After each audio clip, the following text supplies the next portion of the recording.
Magandang araw guys, welcome to my channel. Guys, meron tayong gagawin ngayon na sharp, bagong dating. So ito guys, yun no. Yan. Okay. So yan guys.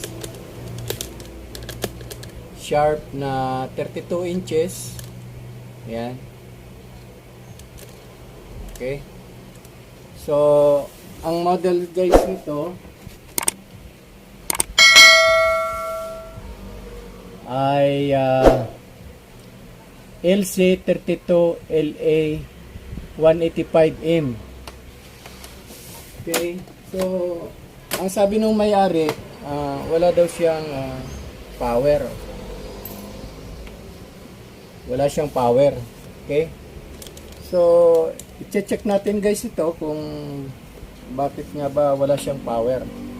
So ipa-plug in ko, titingnan natin. So ayan guys, na-plug in ko na. Wala siyang standby light, pero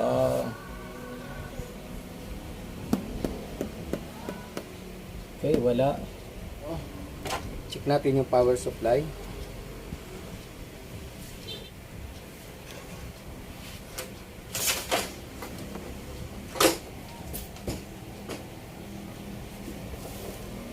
So ito na guys yung power supply niya. Saka ito yung board. Okay.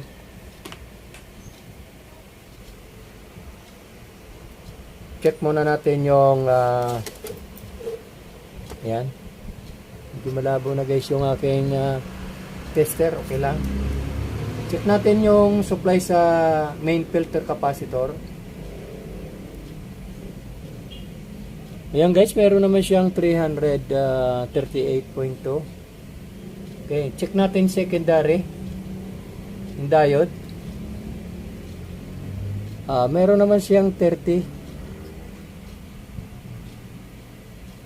May napansin lang guys ako, nagbi-blink yung backlight. Ayan o, nagbi-blink siya. Pansin nyo ga? Ayan o, nagbi-blink yung backlight. Ibig sabihin, ayan, nabubuhay yung backlight tapos namamatay agad. Check natin yung supply dito sa diode. Kung mayroon siyang supply. Ayan guys, mayroon siyang 12 volts.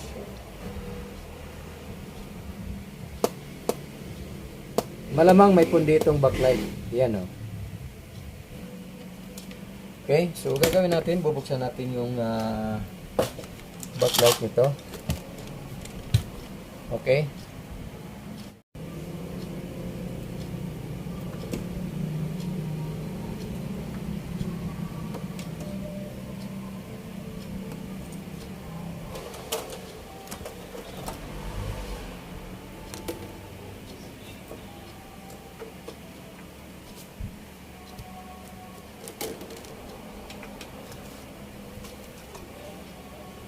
Okay guys, ito nabuksan ko na. Tingnan natin yung backlight dito kung may pundi siya.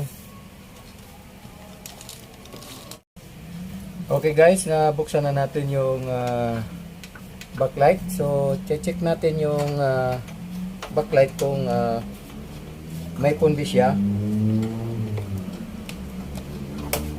Okay, check natin guys. Ayun. Wala nga siya. May pundi. Check natin itong isa. Ito guys, mayroon. Buo siya. Dito yung may pundi.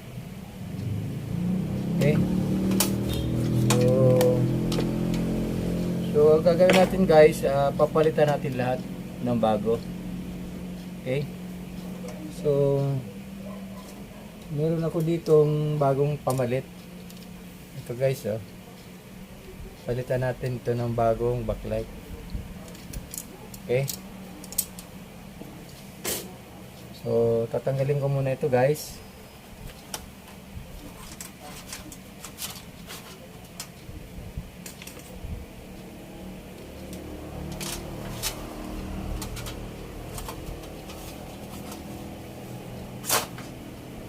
Okay.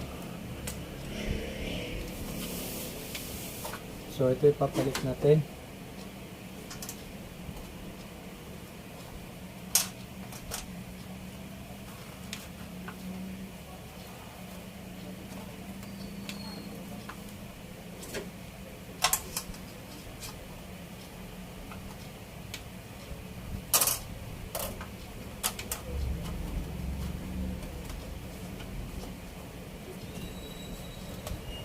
Okay, so check natin ito na bago. Natin kung buo siya.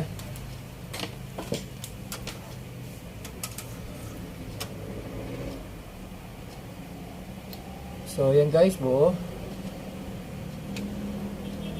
Yan. Okay.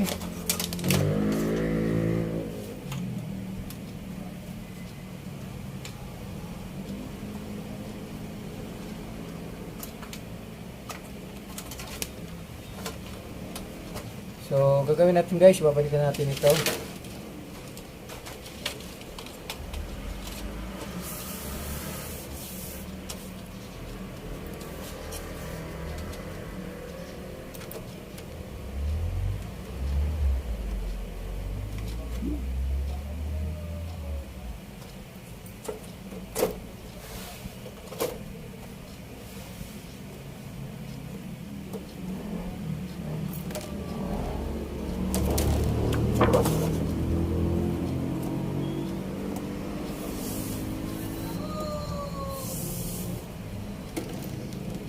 Okay.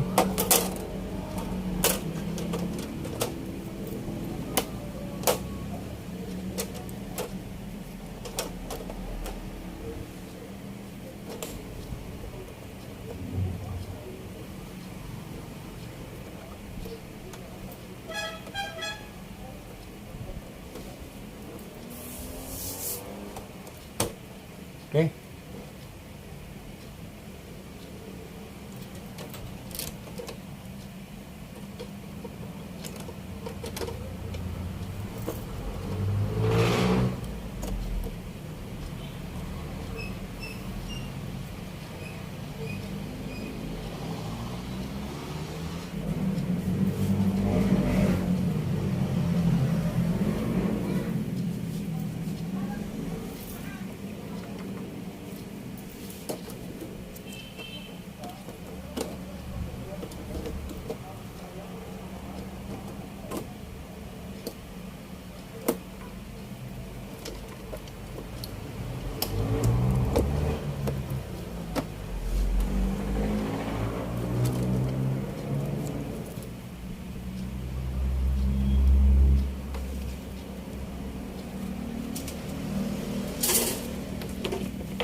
Okay guys, naibalik ko na yung backlight.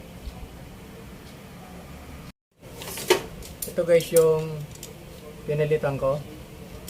Ayan. May pundi siya. So ngayon guys, check natin kung okay na yung backlight. Okay, pa-plugin ko.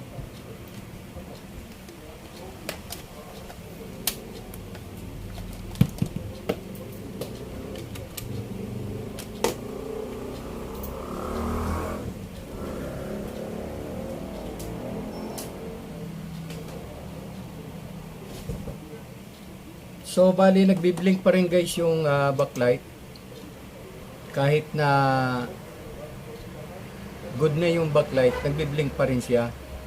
So dito tayo mag-check sa backlight supply. Check natin itong supply.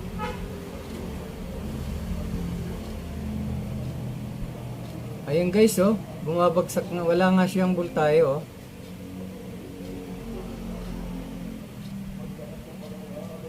Wala. Bagsak yung voltahe dito sa supply ng backlight. Okay, so may sira din yung supply sa backlight. Okay, so tatanggalin ko muna guys ito para ma-check natin kung bakit bagsak yung supply sa backlight.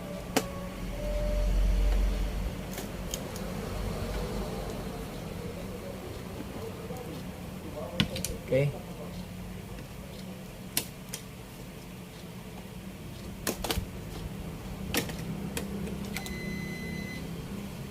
Adjust mo natin ito.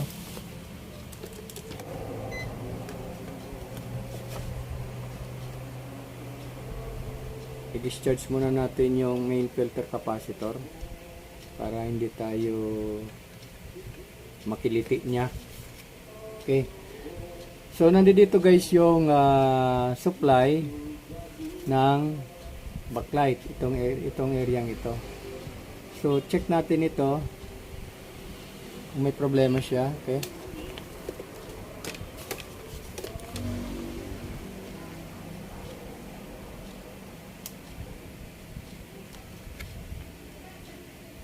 Okay naman guys yung mga capacitor, okay naman siya.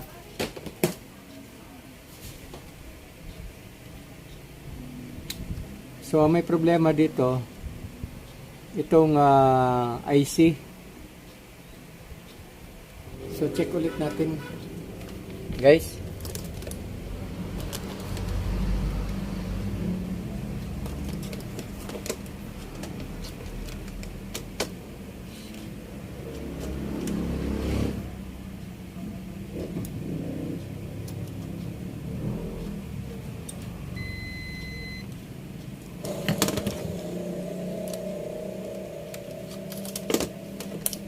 Okay, plug in ko, check natin.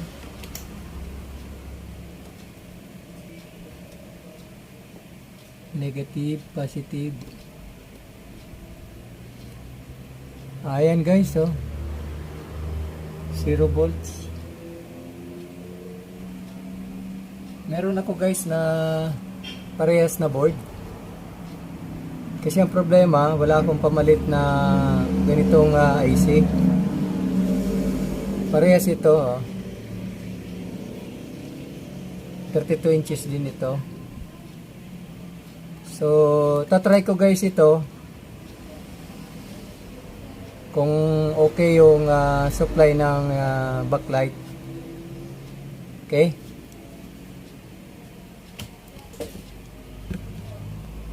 Wala kasi tayo guys na pamalit na IC. Kaya hindi natin mabubuo ito.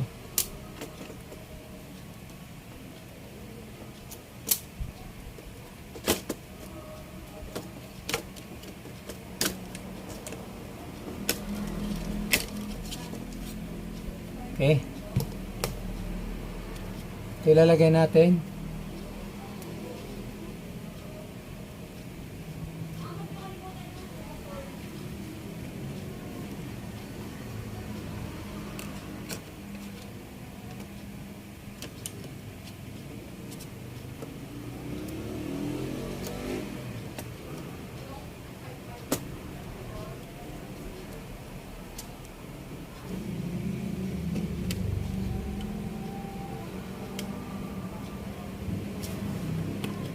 Okay guys, abang tayo ng voltahe.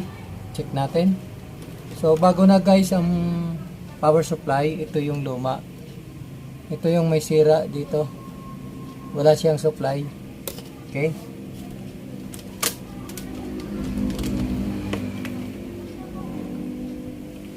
Okay, plug in ko. Check natin yung supply din sa backlight.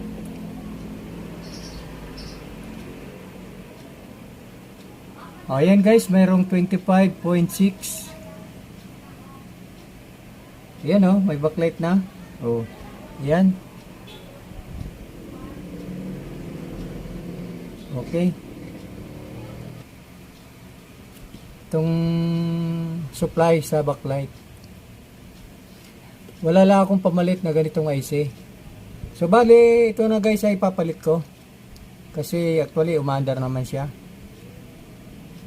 So parehas naman yung 32 inches din ito na LED TV.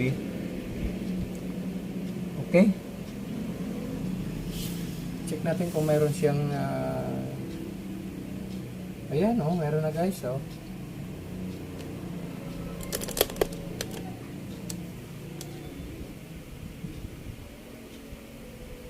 Okay, so bali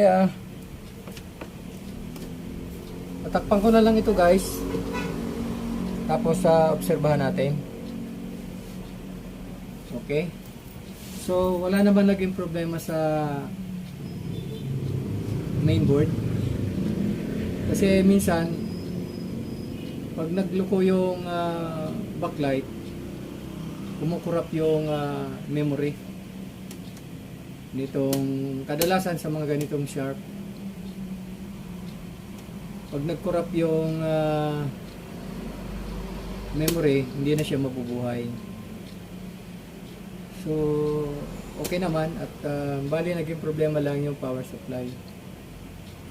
So yun, i-explain ko na lang sa may-ari na ito ang pinalitan. Ganyan na lang guys. So ito ibabalik ko muna at babalikan ko kayo pag may sabit ko na ito.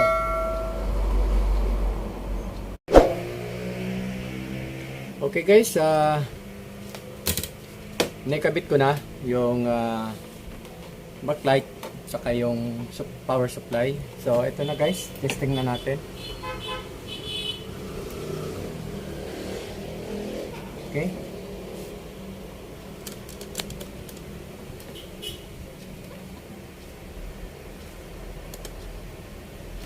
Ayan, malinaw siya oh guys. So maraming salamat guys sa inyong panunood, at kung hindi ka pa nakapag-subscribe sa ating channel, please subscribe and hit the notification bell para ma-update ka sa mga susunod ko pang video. Hanggang sa muli sa susunod na video. Thank you. God bless. Bye-bye.